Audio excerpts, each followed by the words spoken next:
Olá, meu amigo, olá, minha amiga, como vai você? Estamos aqui hoje para esclarecer mais uma dúvida que foi enviada para a revista RPPS do Brasil. Vamos ao questionamento de hoje, olha só.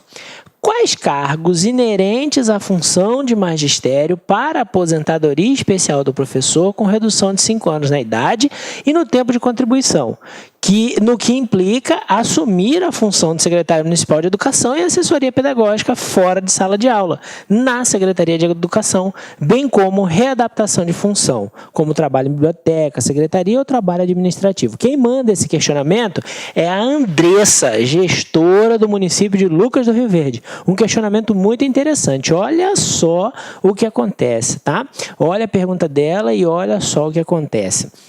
Em geral, essa é uma situação que traz muita confusão, principalmente o secretário de educação que entende, que ele tem direito à aposentadoria como professor. Vamos lá, vamos rememorar aqui. O que diz o parágrafo 5º? O parágrafo 5º diz que os requisitos de idade e tempo são reduzidos em 5 anos quando comprovado o efetivo exercício do magistério onde? Na educação infantil, no ensino fundamental e médio, tá? Então, é isso que diz o parágrafo 5º. Até 2006, não havia uma regulamentação dizendo o que era função de magistério, né? E aí o Supremo fez o quê? O Supremo foi lá, deu uma decisão e disse, até súmula 726, disse, magistério é estar em sala de aula, é a docência. Em 2006, a Lei 11.301 alterou a LOPEB, a Lei de Organização da Educação, para dizer o seguinte: são atividades consideradas como de efetivo exercício do magistério para efeitos do que diz o parágrafo 5º da Constituição, são essas atividades quais? As atividades de magistério, propriamente dito, a docência, o exercício da direção da escola e a assessoria e coordenação pedagógicas, desde que exercidas onde? No âmbito da unidade escolar. Está aqui o parágrafo 2º. Esse parágrafo 2º foi objeto de uma ADIM. A ADIM, onde o Supremo excluiu deste benefício quem? Os chamados especialistas em educação. Então, o que o Supremo disse? Não se aplica aos especialistas em educação a aposentadoria diferenciada do professor. Mas ela se aplica a quem? Aos professores que estejam exercendo estas atividades que eu acabei de citar, onde? No âmbito da unidade escolar. Então, o secretário de educação, ele não está exercendo esta atividade ou qualquer outra destas atividades. Não é possível, então, enquadrá-lo. Os assessores pedagógicos estão enquadrados? Os assessores pedagógicos, sim, estão enquadrados. Qual é o problema que existe? Em alguns lugares, adotou-se a política de pegar o assessor pedagógico e tirar de dentro da escola, criar uma unidade física para ele, uma sala, um prédio. E aí, em alguns lugares, isso tem gerado questionamento, porque, segundo a interpretação, ele não estaria no âmbito da unidade escolar. Mas temos que tomar cuidado. Por quê? Porque, às vezes, essa retirada é só física, já que ele continua desempenhando as suas atribuições dentro daquela unidade escolar ou em razão daquela unidade escolar, tá? Então, presta atenção nesse aspecto. Um outro aspecto interessante é que, Brasil afora, vários entes federados fizeram o quê? Criaram cargos efetivos de assessor pedagógico, de diretor de escola, tá? Principalmente diretor de escola. Então, o cidadão faz concurso público para diretor da escola, faz concurso público para assessor pedagógico.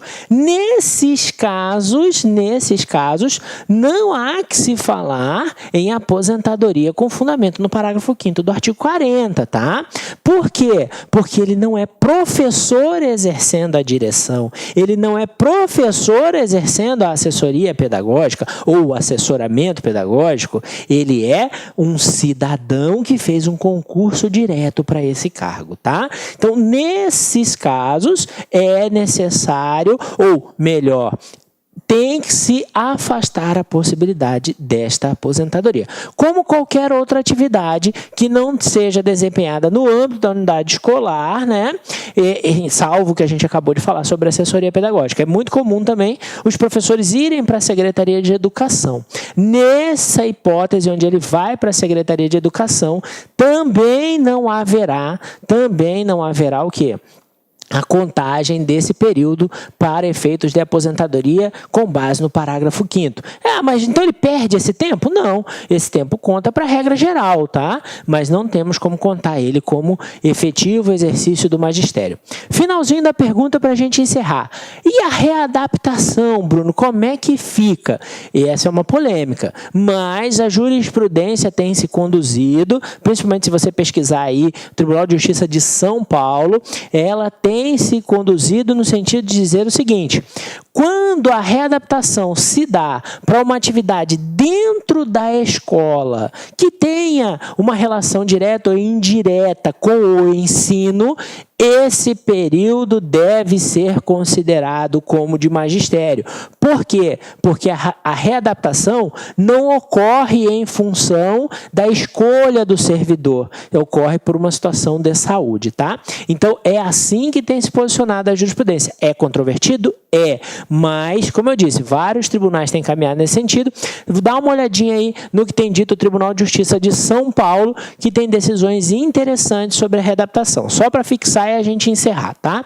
Readaptação. Se ela for dentro da escola, a jurisprudência de tribunais tem dito que esse tempo é magistério, beleza? Só para fixar, mas é a jurisprudência, tá bom? A jurisprudência. Aí vai caber a você, enquanto dirigente, entender se ela é possível de ser adotada ou não, ou alterar a sua lei e dizer, olha, na minha lei vai constar isso, ou na minha lei não vai constar essa previsão. Ok, meu amigo? Ok, minha amiga? Eu estou aguardando o seu próximo questionamento para a gente responder aqui, via parceria com a revista RPPS do Brasil.